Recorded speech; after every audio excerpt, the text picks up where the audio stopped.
राधे राधे दोस्तों, welcome back to the channel बायोरास with एयूजी। आज हम एनिमल किंगडम के नेक्स्ट फाइलम्स को कवर करने वाले हैं, जो कि हमारा है इकाइनोडर्मेटा और हेमिकोडेटा। तो आओ, अगर आपको वीडियो मेरी पसंद आए और मेरी एक्सप्लेनेशन अच्छी लगे तो please like, share and subscribe to the channel बायोरास विद एयूजी।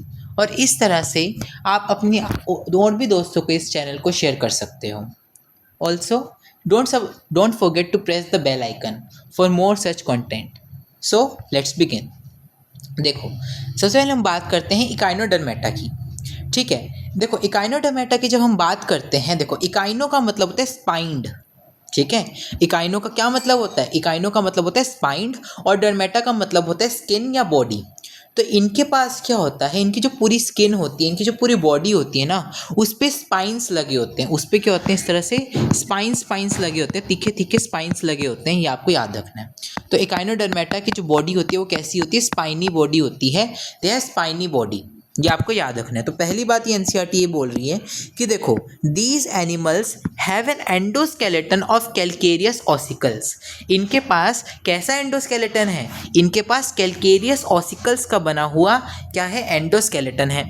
ठीक है, जिस कारण से इनकी ऊपर की बॉडी पे स्पाइंस नजर आते हैं और इसी कारण से इनका नाम क्या पड़ा? इकाइनोडर्मेटा पड़ा। क्योंकि इकाइनो या इकाइनस का मतलब होता है स्पाइंस, और जो हमारा डर्मेटा है, डर्मेटा का वैसे मतलब स्किन होता है। तो इनके पास स्पाइनी स्किन्ड होती है। तो इनके पास जो बॉडी होती है, पूरी बॉडी पर जो स्किन लगी होती है उस पर स्पाइंस लगे होते हैं। तो ये आपको याद रखना है, they are spiny bodied organism, they are spiny bodied organisms. और इसलिए इनका नाम इकाइनोडर्मेटा पड़ा। और इनके पास स्पाइंस क्यों है? क्योंकि इनके पास कैलकेरियस ऑसिकल्स का एक एंडोस्केलेटन है। तो इनका जो एंडोस्केलेटन है वो कैलकेरियस ऑसिकल्स का बना है, जिस कारण से इनकी पूरी बॉडी पे स्पाइंस नजर आते हैं। और क्योंकि इनकी पूरी बॉडी पे स्पाइंस होते हैं, इसलिए इनका नाम इकाइनोडर्मेटा पड़ा। ये आपको याद रखना है, ये क्या होते हैं? ये एक्सक्लूसिवली मेराइन होते हैं।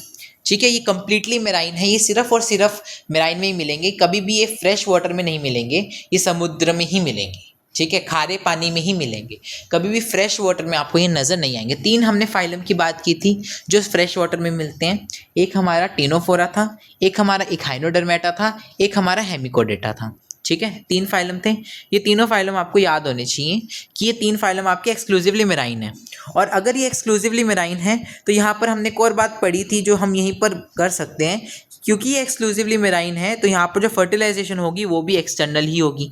क्योंकि हमने बोला था कि जब आपका एनिमल एक्सक्लूसिवली मेराइन हो जाएगा, जब वो कंप्लीटली समुद्र में मिल रहा है, तो समुद्र में हम इंसान लोग तो जा नहीं सकते, तो वो पूरा बेशर्म हो जाएगा। ठीक है, फिर उसकी जो मर्जी आएगी वो करेगा। तो वो फर्टिलाइजेशन बाहर ही करेगा, वो सारी शर्म हया भूल जाएगा। फर्टिलाइजेशन उसकी एक्सटर्नल होने वाली है। तो तीनों में याद रखना, तीनों जो आपके एक्सक्लूसिवली मेराइन की एग्जांपल हैं, टेनोफोरा, इकाइनोडर्मेटा, हेमिकोडेटा, उन तीनों में ही आपको एक्सटर्नल फर्टिलाइजेशन देखने को मिलती है। बाकियों में आपको ज़्यादातर इंटरनल फर्टिलाइजेशन ही देखने को मिलती है, क्योंकि वो एक्सक्लूसिवली मेराइन होते भी नहीं है। तो याद रखना, जो तीनों एक्सक्लूसिवली मेराइन हैं उनमें ही आपको यूजुअली जो है फर्टिलाइजेशन एक्सटर्नल देखने को मिलती है। इतनी बात आपको क्लियर होनी चाहिए। नेक्स्ट बात ये आती है, यहाँ पर organ system level of organisation आपको देखने को मिलती है। ये तो आपको समझ में आ ही गया कि भाई हमारे पास प्लेटीहेल्मिन्थिस में ऑर्गन लेवल ऑफ ऑर्गेनाइजेशन था। उसके बाद प्लेटीहेल्मिन्थिस का जब एस्केलमिन्थिस आया तो उनके पास organ system level of organisation आ गया। और एस्केलमिन्थिस से कॉर्डेटा तक ऑर्गन सिस्टम लेवल ही चलने वाला है। यानी यहाँ पर सेल्स ने टिश्यू भी बनाया, टिश्यू ने ऑर्गन भी बनाया, ऑर्गन ने आगे ऑर्गन सिस्टम भी बना दिया आपके। ठीक है, तो सेल ने टिश्यू बनाए, टिश्यू ने ऑर्गन बनाए, ऑर्गन ने ऑर्गन सिस्टम भी बना दिए। तो सबसे एडवांस लेवल ऑफ ऑर्गेनाइजेशन यहाँ पर देखने को मिलता है, organ system level of organisation, जो कि एस्केलमिन्थिस से ही शुरू हो गया था। तो ये तो हमें याद ही है। ऑल्सो मैंने आपको ये 1000 बार बातें याद करा दी हैं कि भाई जो आपके एडल्ट इकाइनोडर्म्स होते हैं उनमें रेडियल सिमेट्री होती है। भाई आप इसको स्टारफिश से समझो ना, स्टारफिश नजर आ रही है तो स्टारफिश कितनी सिमेट्रिकल सी नहीं होती ऐसे। तो आप इसको देखो, कैसे भी दो इक्वल हाफ्स में डिवाइड कर सकते हो, किसी भी प्लेन में आप इसको इक्वल हाफ्स में डिवाइड कर सकते हो। तो ये जो स्टारफिश आपको दिख रही है इसमें रेडियल सिमेट्री है। तो ये तो एडल्ट हो गया ना, ये तो एक आपका एडल्ट फॉर्म हो गया। जो स्टारफिश आपको ये देखने को मिल रही है तो एडल्ट फॉर्म है इसकी, ये तो एडल्ट इकाइनोडर्म हो गया। ठीक है, लेकिन जब हम इनके लार्वा की बात करते हैं, मैंने आपको तब भी बताया था बेसिस ऑफ क्लासिफिकेशन, अभी भी रिपीट कर रहा हूँ, इनका जो लार्वा होता है उसमें आपको बायलेटरल देखने को मिलती है। तो ये आपका थोड़ा सा अलग है, क्योंकि यहाँ पर एनसीईआरटी बता रही है कि यहाँ पर आपको डिफरेंस देखने को मिलता है लार्वा में और एडल्ट में, कि यहाँ पर जो एडल्ट आपके पास इकाइनोडर्म्स होते हैं उनमें आपको रेडियल सिमेट्री देखने को मिलती है, यानी आप किसी भी प्लेन में अगर ऑर्गेनिज्म को डिवाइड करोगे तो वो इक्वल हाफ्स में डिवाइड हो जाएगा। लेकिन जब हम उसके लार्वा की बात करते हैं तो वो दो इक्वल हाफ्स में सिर्फ एक ही प्लेन में डिवाइड होता है, यानी उसमें बायलेटरल देखने को मिलती है सिमेट्री। ठीक है, समझ में आ गई इतनी बात। तो याद रखना जो एडल्ट इकाइनोडर्म होता है इसको आप स्टारफिश से याद रखो, उसमें आपको रेडियल सिमेट्री देखने को मिलती है। लेकिन जब लार्वा होगा तो देखो हम अलग बात तभी कर रहे हैं ना, अगर लार्वा में भी रेडियल सिमेट्री ही मिल रही होती तो हम क्यों ही बात करते हो उसकी, और एसिमेट्री तो आपकी सिर्फ स्पॉन्जेस में मिलती है, तो बची क्या, बायलेटरल सिमेट्री। तो बायलेटरल सिमेट्री तो हर जगह वैसी घुस जाती है, तो यहाँ पर भी लार्वा में आपको बायलेटरल सिमेट्री देखने को मिलेगी, क्योंकि ए सिमेट्री आपको सिर्फ किस में देखने को मिलेगी, स्पॉन्जेस में। और अगर इसमें भी आपके पास रेडियल सिमेट्री होती लार्वा में तो हम उसकी बात ही क्यों करते अलग से, है ना, हम अलग से बात करें, यानी इसमें कुछ और सिमेट्री मिल रही है। ए सिमेट्री सिर्फ आपकी स्पॉन्जेस में मिलती है, तो आपकी बची कौन सी, बायलेटरल सिमेट्री, तो ये बायलेटरल सिमेट्रिकल होते हैं, इसको ऐसे याद रख लो। देन मैंने आपको बता ही दिया था, ये पिछले उसमें बताया कि भाई अब तो ट्रिप्लोब्लास्टिक और सिलोमेटा एनिमल्स ही आने वाले हैं आपके, यानी यहाँ पर भी आपको 3 जर्म लेयर्स मिलेंगी, और वो 3 जर्म लेयर्स किस तरह से अरेंज होंगी, इस तरह से अरेंज होगी कि आपके पास यू सिलोम भी मिलेगी यहाँ पर, यानी सिलोमेट ऑर्गेनिजम्स भी हैं यहाँ पर, आपके पास ट्रू सिलोम देखने को मिलेगी। तो कुछ ऐसा होगा, देखो इनके पास 3 जर्म लेयर्स होंगी, बाहर एक्टोडर्म है ना, अंदर एंडोडर्म, देखो अंदर जो है आपकी पिंक वाली एंडोडर्म हो गई, बाहर ब्लू वाली एक्टोडर्म हो गई, और जो मैंने पर्पल से दिखाई है आपकी मेसोडर्म हो गई। अब देखो मेसोडर्म क्या कर रही है, अंदर से भी और बाहर से भी दोनों तरफ से इस बॉडी कैविटी को, ये क्या है बॉडी कैविटी, इस बॉडी कैविटी को लाइन कर रही है, बाहर से भी और अंदर से भी। तो इस कारण से जो बॉडी कैविटी है ये आपकी ट्रू सिलोम कहलाई जाएगी, जिसको आप यू सिलोम कह सकते हो। और क्योंकि यहाँ पर यू सिलोम मिल रही है इस कारण से इन एनिमल्स को हम सिलोमेट एनिमल्स या यू सिलोमेट एनिमल्स बोलेंगे, क्योंकि यहाँ पर ट्रू सिलोम है।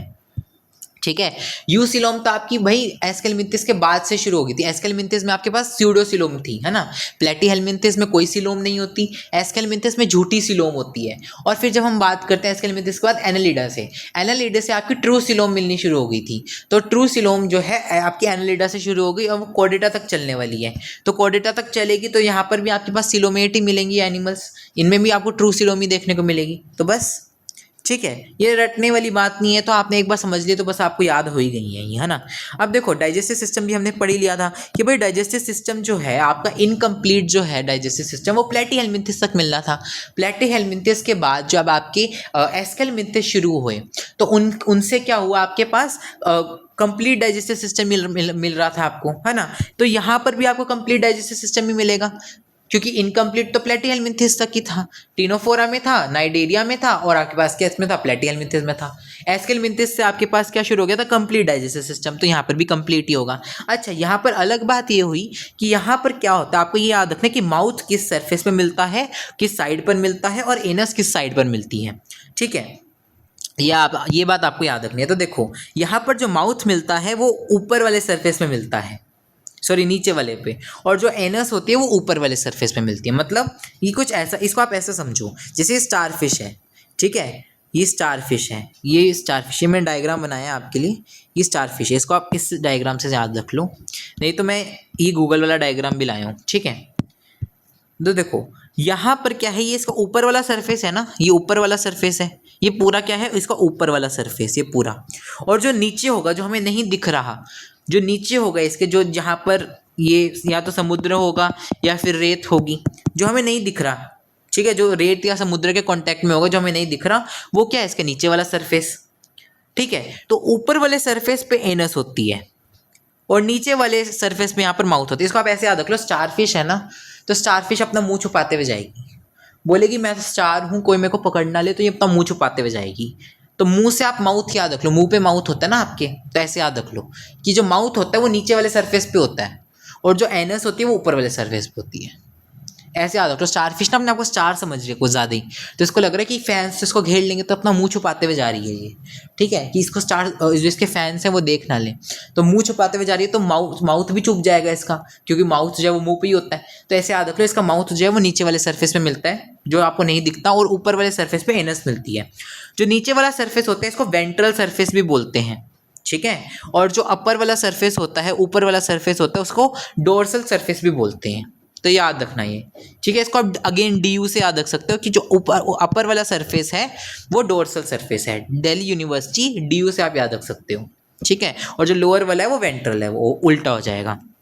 देखो मैं यहाँ पर आपके पास गूगल का डायग्राम भी लाया हूँ। देखो ये आपके पास स्टारफिश है, ये इसका क्या है, ये ऊपर वाला सरफेस है जो आपको दिखता है, ठीक है, जो आपको दिखाई देता है, ये ऊपर वाला सरफेस है। यहाँ पर आपको एनस दिखेगी, ठीक है, यहाँ पर आपको क्या मिलेगी, एनस मिलेगी। देखो, और जो नीचे वाला सरफेस है जो आपको नहीं दिखाई देता, आप स्टारफिश को पलटोगे नीचे, मतलब इसको अपसाइड करोगे, अपसाइड डाउन करोगे, पलटोगे, तब दिखाई देगा। तो ये जो नीचे वाला सरफेस है, यहाँ पर आपको माउथ दिखता है, इसलिए नीचे वाले सरफेस को ओरल सरफेस और ऊपर वाले सरफेस को एबोरल सरफेस भी बोलते हैं।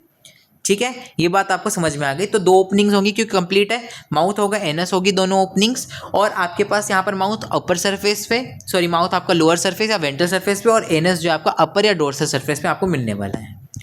ठीक है, मुंह छुपाएगा ये, ऐसे याद रखो। अब देखो नेक्स्ट आता है, देखो एक ना फीचर है जो कि सिर्फ इकाइनोडर्म्स में देखने को मिलता है। जैसे आपके पास एक फीचर था जो आपको पोरीफेरा में देखने को मिल रहा था, है ना, वो कौन सा था, कमेंट में बताना।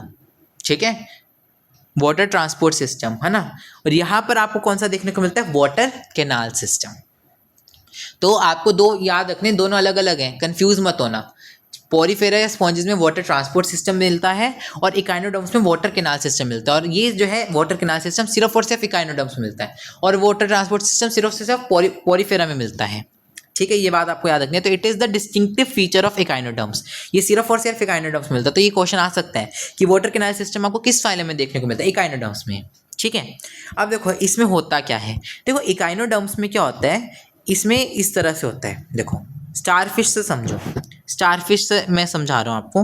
देखो स्टारफिश पे क्या होता है, जैसे इसका डोर्सल सरफेस है, ठीक है, जो आपको अपर वाला सरफेस है, डोर्सल सरफेस है, उस पर सिर्फ एनस नहीं होती, उस पर एक और ओपनिंग होती है, एक ना सीव लाइक प्लेट होती है जिसको बोलते हैं मैड्रेपोराइट।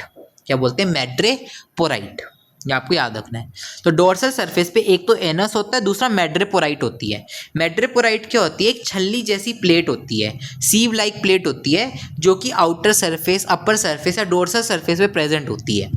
ठीक है, इस तरह से एक ना सीव लाइक प्लेट होती है, याद रखो। ठीक है, और ये सीव लाइक प्लेट क्या करती है, इस सीव लाइक प्लेट से क्या होता है, यहाँ पर एक पतली सी कैनाल बनती है, इसको बोलते हैं स्टोन कैनाल। ये स्टोन कैनाल क्या करती है, आगे जाकर एक रिंग कैनाल में खुलती है। मैं ना डायग्राम दिखाता हूँ आपको साइड में। जैसे अपर सरफेस है, अपर सरफेस है स्टारफिश का, इस पे क्या होता है, इस तरह से एक ना, इस तरह से एक सरफेस होता है प्रेजेंट, एक तो एनस प्रेजेंट है, एक और सरफेस प्रेजेंट होता है, इसको बोलते हैं मैड्रेपोराइट। मैड्रेपोराइट क्या होती है, एक छल्ली जैसी प्लेट होती है, एक छल्ली जैसी प्लेट होती है, और ये किसको लीड करती है, ये आगे जाके एक कैनाल में खुलती है जिसको बोलते हैं हम स्टोन कैनाल। इसको क्या बोलते हैं हम, स्टोन कैनाल। ठीक है, और इस स्टोन कैनाल क्या करती है, आगे जाकर एक रिंग शेप की कैनाल में खुलती है। याद रखना आपको, ये आगे जाकर एक रिंग शेप की कैनाल में खुलती है, इसको बोलते हैं रिंग कैनाल। देखो वाटर कैनाल सिस्टम, नाम से समझ में आ रहा है, पानी जो है वो कैनाल्स में से, नालियों में से गुजरने वाला है। तो आपको थोड़ा, यानी आपको यहाँ पर कैनाल्स दिखने वाली हैं, सिंपल सी बात है, आपको यहाँ पर क्या दिखने वाली है, कैनाल्स। तो समझो पहले आपने देखा कि आपके पास एक सीव लाइक प्लेट होती है मैड्रेपोराइट, इससे क्या होता है, जो सी वाटर होता है, जो समुद्र का पानी होता है, वो अंदर घुसता है, छल्ली जैसी सी प्लेट होती है। फिर ये पानी जो है कहाँ जाता है, पानी आपका एक कैनाल में जाता है, पतली सी, which is known as stone canal. ये स्टोन कैनाल आगे जाके किस में खुलती है, एक सर्कुलर शेप की कैनाल होती है बड़ी सी, इसको बोलते हैं रिंग कैनाल, क्योंकि रिंग जैसी है तो इसलिए रिंग कैनाल। इस रिंग कैनाल से बहुत सारी आगे जाकर ब्रांचेस खुलती हैं, बहुत सारी ब्रांचेस खुलती हैं जो कि इसकी आर्म्स में जाती है। आर्म्स कौन सी होती है, ये जो आपको दिखती है ना आर्म्स, इनको आर्म्स बोलते हैं। ये जो आपको आगे प्रोजेक्शंस दिखती हैं इसकी, इसको आर्म्स बोलते हैं। तो हर कैनाल जो होती है ये इसकी आर्म्स में जाती है, तो इसकी एक एक कैनाल जो है इसकी आर्म में चली जाती है आगे जाकर। ठीक है, इनको क्या बोलते हैं, इनको बोलते हैं आपका रेडियल कैनाल। ठीक है, इनको क्या बोलते हैं, रेडियल कैनाल, क्योंकि इसमें से रेडिएट हो रही हैं, ये रिंग कैनाल में से रेडिएट हो रही हैं और कहाँ जा रही हैं, ये आगे एक्सटेंड कर रही है इनकी आर्म्स में। ये जो आपको दिख रही है ये इसकी आर्म है एक, ये दूसरी आर्म है, इसकी तीसरी आर्म है, चौथी आर्म है, पांचवी आर्म है, इनमें जा रही हैं कैनाल्स, ऐसे ऐसे ऐसे ऐसे लंबी लंबी कैनाल्स इनमें जा रही हैं। दिख रही है वाइट कलर की कैनाल इसमें जा रही है ऐसे। ठीक है, इनसे क्या निकलती हैं, छोटी छोटी लेटरल ब्रांचेस निकलती हैं, लेटरल कैनाल्स निकलती हैं, छोटी छोटी आगे जाके लेटरल कैनाल्स निकलती हैं। देखो मैं यहाँ पर डायग्राम भी लाया हूँ। यहाँ के पास क्या आया, मैड्रेपोराइट आया जो कि डोर्सल सरफेस पे प्रेजेंट होता है। इससे क्या होता है, जो समुद्र का पानी होता है वो अंदर आता है। फिर ये कहाँ जाता है पानी, ये जाता है आपकी स्टोन कैनाल में। ठीक है, ये स्टोन कैनाल आगे जाके कहाँ खुलती है, एक बड़ी सी रिंग शेप की कैनाल में खुलती है। इस रिंग शेप की कैनाल में फिर ये पानी जाएगा। यहाँ से पानी कहाँ जाता है, रेडियल कैनाल्स में, जो कि किस में होती है, हर एक आर्म में फैली हुई होती है। ठीक है, तो एक एक जो आपकी रेडियल कैनाल है एक एक आर्म में होती है। 5 आर्म है इसकी स्टारफिश की, हर आर्म में एक एक आपकी रेडियल कैनाल जा रही होती है, तो उसमें चली जाती है, यानी हर आर्म में पानी चला जाएगा। और फिर क्या होगा, इन रेडियल कैनाल से छोटी छोटी साइड में ऐसे ब्रांचेस निकलती हैं, इनको बोलते हैं लेटरल कैनाल्स। ठीक है, जो साइडवेज ऐसे ब्रांचेस या कैनाल्स निकल रही हैं इनको बोलते हैं लेटरल कैनाल्स। ये सब में होगा। देखो ये सारी ऐसी लंबी लंबी जा रही होंगी, मैं बना नहीं रहा हूँ। ये सारी ऐसे आगे आगे लंबी लंबी जा रही होंगी, ये मैं बना नहीं रहा हूँ। ठीक है, मैंने एक ही को बनाया है। ऐसी यहाँ पर मैंने सिर्फ 2 ही लेटरल ब्रांचेस के आगे क्या बनाया मैं वो दिखाया है। होगा इन सब में इस तरह से आगे स्ट्रक्चर होता है। ठीक है, फिर आगे इन लेटरल ब्रांचेस में आगे इस तरह से एक स्ट्रक्चर बना हुआ होता है। ठीक है, ये क्या होता है, ये कुछ ऐसा होता है। देखो इसमें क्या होता है, इस तरह से एक मोटा सा सैक लाइक स्ट्रक्चर, बल्ब जैसा सा सैक लाइक स्ट्रक्चर होता है। ठीक है, ये क्या करता है, यहाँ पर जब पानी जाता है तो ये स्क्वीज करता है और उस पानी को एक छोटी छोटी इस तरह से स्ट्रक्चर होते हैं, इनको बोलते हैं ट्यूब फीट, इनमें पुश कर देता है। दोबारा समझो, रेडियल कैनाल में पानी आया, रेडियल कैनाल से कहाँ जाएगा, लेटरल कैनाल में जाएगा। लेटरल कैनाल आगे जाके कुछ इस तरह के स्ट्रक्चर्स में खुलती हैं। ठीक है, इस तरह के, ये आपकी लेटरल कैनाल है, ये इस तरह के कुछ स्ट्रक्चर में आगे जाकर खुलती हैं। ये जो आपको मोटा सा स्ट्रक्चर दिखता है फूला हुआ सा, इसको बोलते हैं एम्प्यूला, इसको बोलते हैं एम्प्यूला। और ये जो नीचे वाला स्ट्रक्चर आपको दिख रहा है ट्यूब जैसा सा, इसको बोलते हैं ट्यूब फीट, इसको बोलते हैं ट्यूब फीट। ठीक है, तो ये क्या होता है आपका, ये जो मोटा हुआ सा स्ट्रक्चर होता है ये इसके बॉडी के अंदर होता है, स्टारफिश की बॉडी के अंदर होता है। और जो ट्यूब फीट होता है ये बॉडी के बाहर होता है, तो ये बॉडी के बाहर दिखाई देता है नीचे वाले सरफेस पे। तो ये मैंने जो दिखाया था ना, ये लंबे लंबे लंबे लंबे, ये ट्यूब फीट है। ये क्या है, इसके ट्यूब फीट है, या इसके ट्यूब फीट है, जिसको आप पैरापोडिया भी बोल देते हो, पोडिया भी बोल देते हैं कई जगह। तो याद रखना, पैरापोडिया नहीं है, पोडिया है, पोडिया ही कर लो इसको, ज़्यादा सही इसको पोडिया कहना ही होगा, पैरापोडिया तो नहीं। ठीक है, पोडिया कर लो। तो इनको पोडिया बोल देते हैं, ट्यूब फीट बोल देते हैं।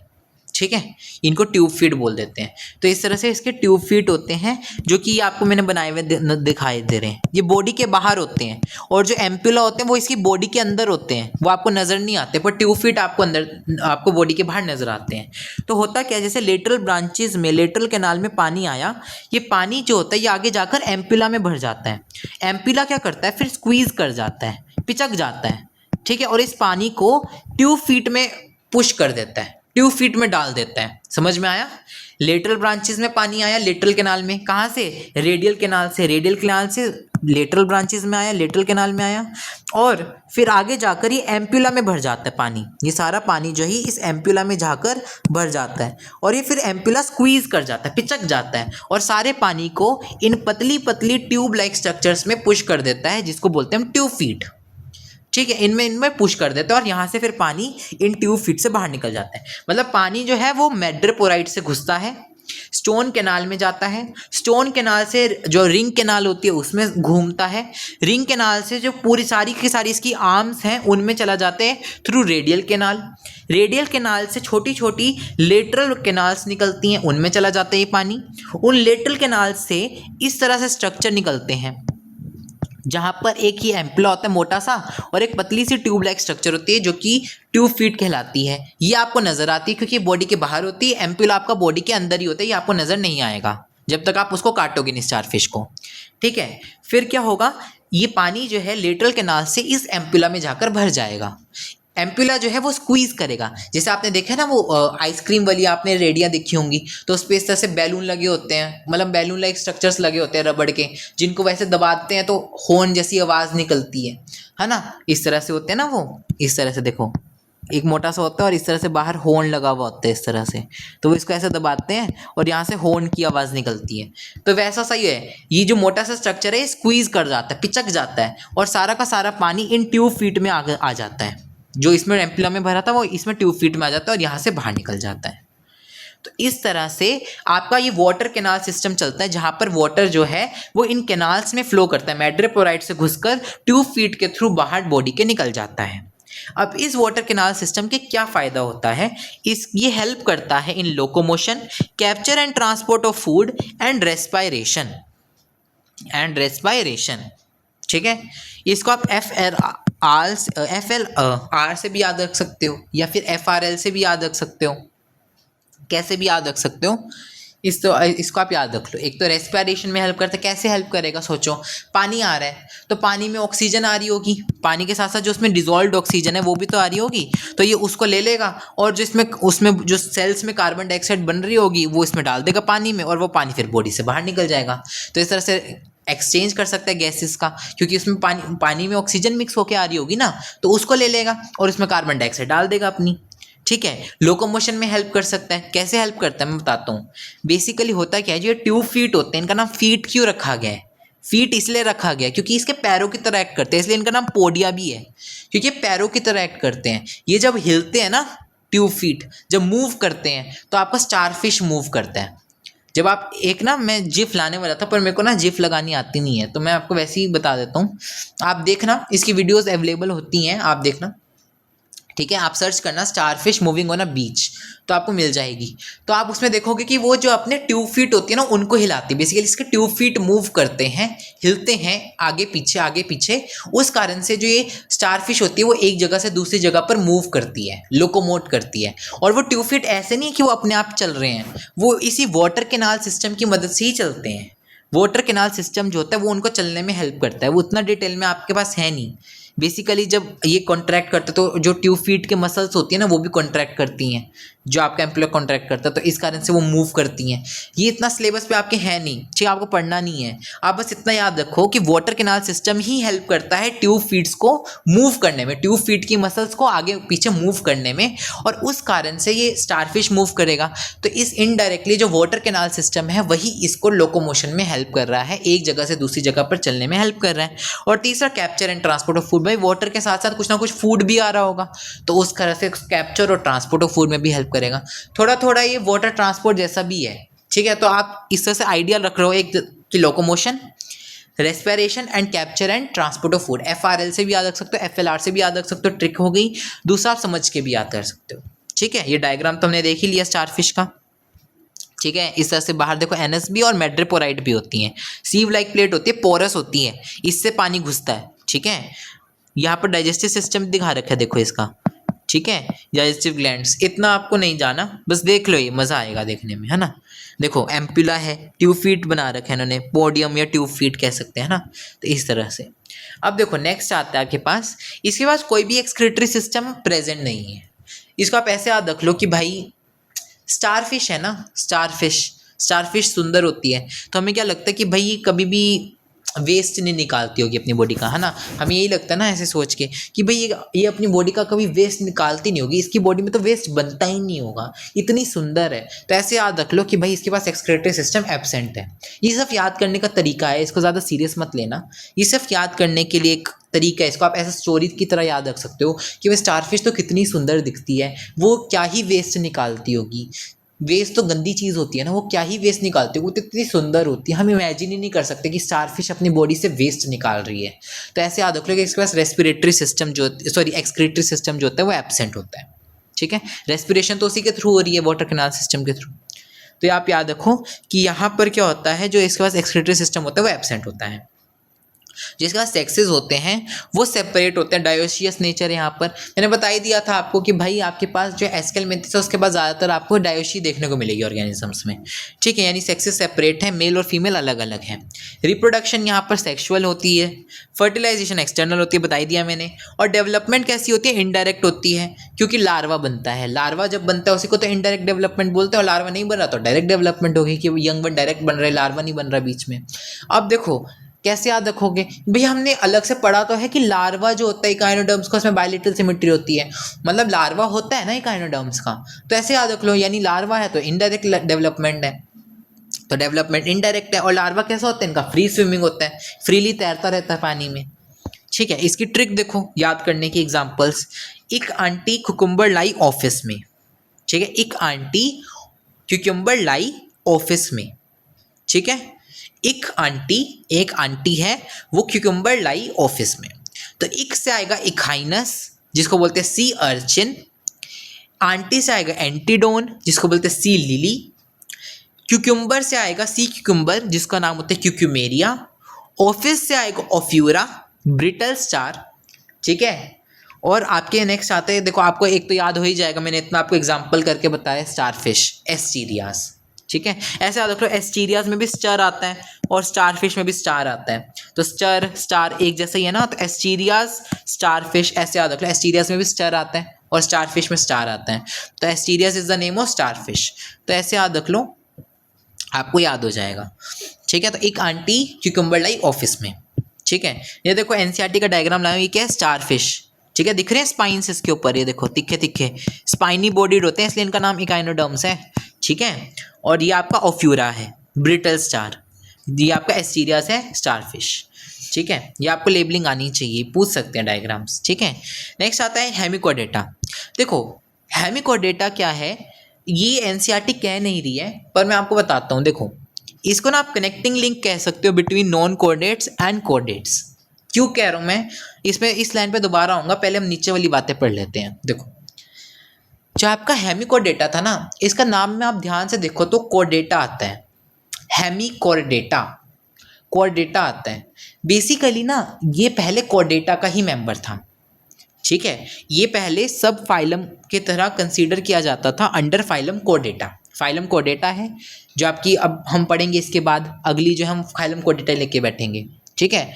उसके अंदर ये एक सब फाइलम की तरह था पहले, लेकिन बाद में जाकर क्या हुआ, कुछ ऐसा हुआ कि इसको अलग से एक फाइलम बनाकर नॉन कोऑर्डिनेट्स के अंदर ही प्लेस कर दिया गया, ठीक है। एक अलग से फाइलम बना दिया गया, कोडेटा से बाहर निकाल दिया गया और नॉन कोऑर्डिनेट्स के अंदर एक दूसरी फाइलम बनाकर रख दिया गया, ठीक है।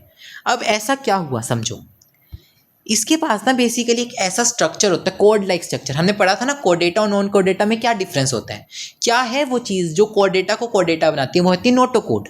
नोटोकोड ही तो है जो कोडेटा के पास है इसलिए वो कोडेटा है, और नॉन कोडेट्स के पास नहीं है इसलिए उनको नॉन कोडेटा कह दिया हमने। तो इसके पास एक ना कोड लाइक स्ट्रक्चर होता है, तो साइंटिस्ट जो बायोलॉजिस्ट थे उनको लगा कि ये नोटोकोड है, इसके पास भी एक कोड लाइक स्ट्रक्चर होता है, पर साइंटिस्ट को तब इतनी पता नहीं था उनको, तो उनको लगा ये भी कोड लाइक स्ट्रक्चर है, ये भी नोटो कोड लाइक स्ट्रक्चर है, क्योंकि वो बिल्कुल वैसे ही दिख रहा था, तो इसलिए उन्होंने इसको कोडेटा में रख दिया।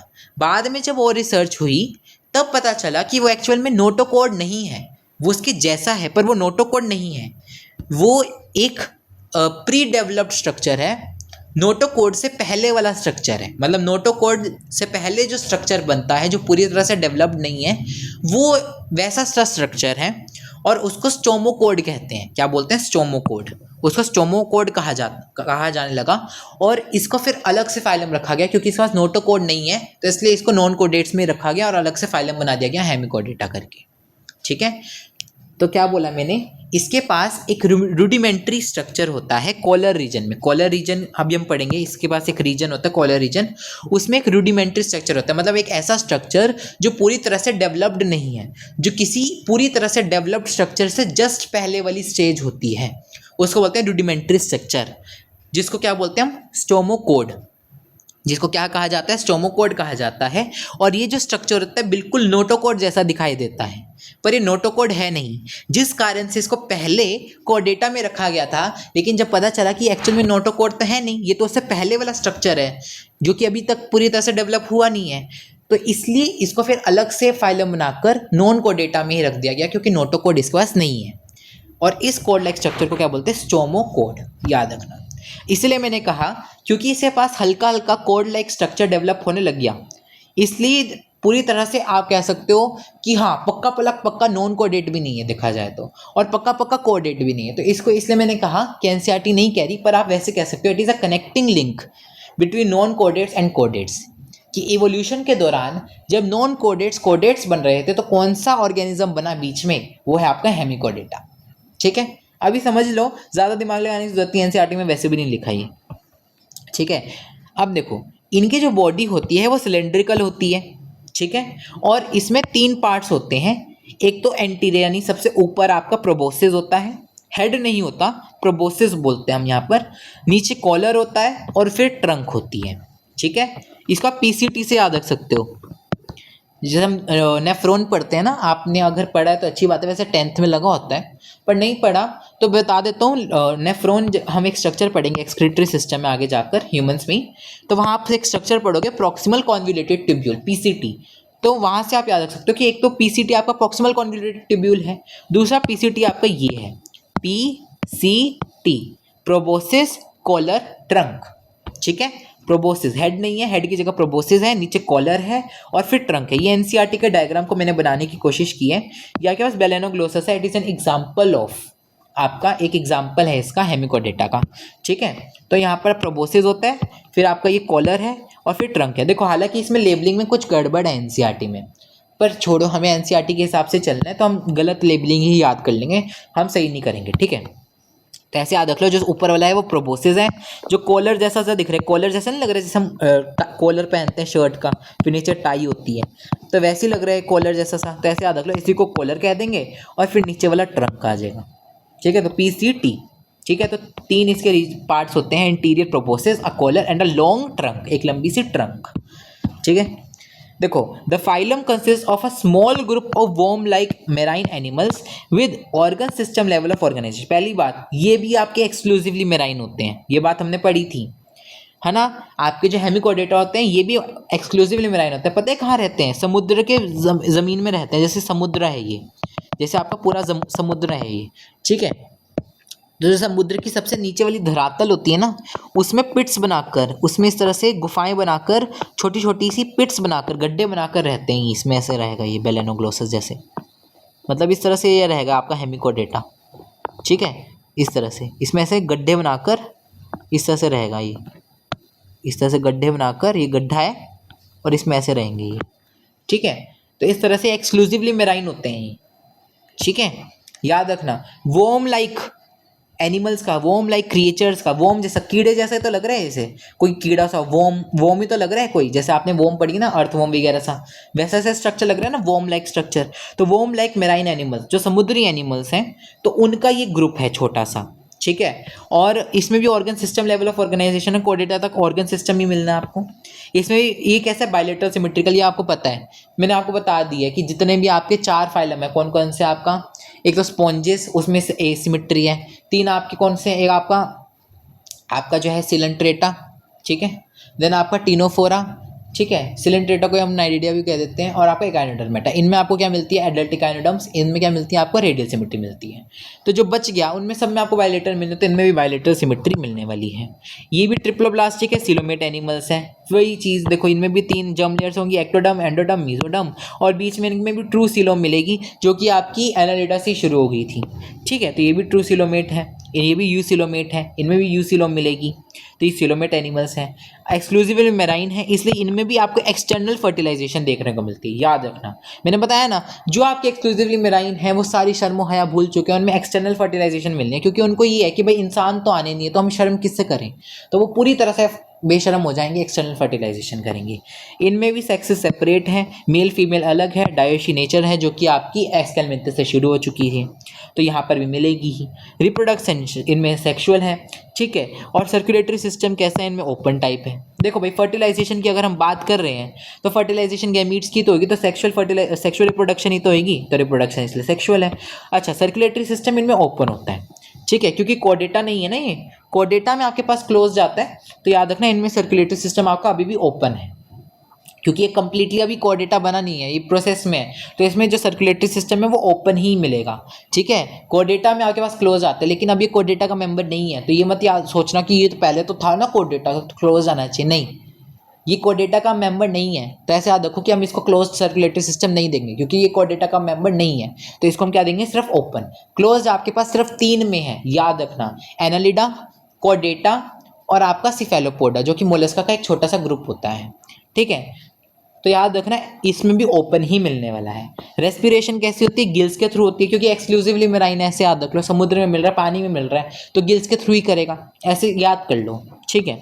अच्छा, एक्सक्रीशन कैसे होती है? प्रोबोसिस ग्लैंड, प्रोबोसिस पे ही इसके, जिसका प्रोबोसिस है ना, ये वाला प्रोबोसिस वाला रीजन है, यहाँ पर एक ग्लैंड प्रेजेंट होता है, इसको बोलते हैं प्रोबोसिस ग्लैंड, तभी इसका नाम, इस ग्लैंड का नाम प्रोबोसिस ग्लैंड पड़ा है, क्योंकि प्रोबोसिस पे प्रेजेंट होते हैं इसके।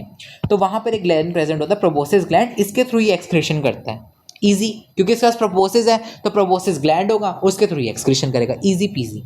नेक्स्ट आता है डेवलपमेंट कैसी होगी इसमें? इनडायरेक्ट होगी, इसमें भी लार्वा बनता है, याद रखना, इसमें भी लार्वा बनेगा, तो डेवलपमेंट कैसी होगी? इनडायरेक्ट होगी, डायरेक्ट नहीं होगी। इसके एग्जांपल कौन से हैं? जैसे याद रखो, ग्लोसस ग्लोसस लगेगा इसके एग्जांपल्स में, तो बेलेनोग्लोसस, सेकोग्लोसस, बेलेनोग्लोसस, सेकोग्लोसस, बार बार रिपीट करोगे याद हो जाएगा, ग्लोसस ग्लोसस लगने इसके एग्जांपल में। इस तरह से आपके पास इकाइनोडर्मेटा एंड हेमिकोडेटा भी कंप्लीट हो गया। अब नेक्स्ट हमारा देखो, हमारे नॉन कोडेट सारे कंप्लीट हो गए हैं, ठीक है, नॉन कोडेट हमारे सारे कंप्लीट हो गए। अब नेक्स्ट वीडियो में हम कोडेटा स्टार्ट कर देंगे अपना, और इस तरह से फिर हमारा एनिमल किंगडम भी हो जाएगा, और हमारा विद इन 1 मंथ, ठीक है, हमारा 3 चैप्टर्स हो जाएंगे। एक तो बायोलॉजिकल क्लासिफिकेशन हमने किया, फिर प्लांट किंगडम हमने किया, अब एनिमल किंगडम भी हमारा हो जाएगा, ठीक है। 2-3 वीडियोस में हमारा, 2 वीडियोस में ज़्यादा से ज़्यादा कोडेटा कंप्लीट हो जाएगा, 2-3 वीडियोस में, और इस तरह से फिर हमारा 3 चैप्टर खत्म हो जाएंगे ऑलमोस्ट 1 मंथ में, थोड़ा 1 मंथ से ज़्यादा लग गया, पर 3 चैप्टर्स हो जाएंगे। तो इस तरह से हमारे पास कंप्लीट हो गया 3 चैप्टर्स। सो इस तरह से कंप्लीट हो जाएंगे। तो थैंक यू फॉर वॉचिंग। अगर आपको एक्सप्लेनेशन पसंद आए तो लाइक, शेयर एंड सब्सक्राइब, ठीक है। इस चैनल को प्लीज़ करें, ताकि ज़्यादा से ज़्यादा लोगों तक ये चैनल पहुंच पाए, और इस तरह से उनकी भी जो नॉलेज है वो बढ़ सके। So thank you for watching, bye.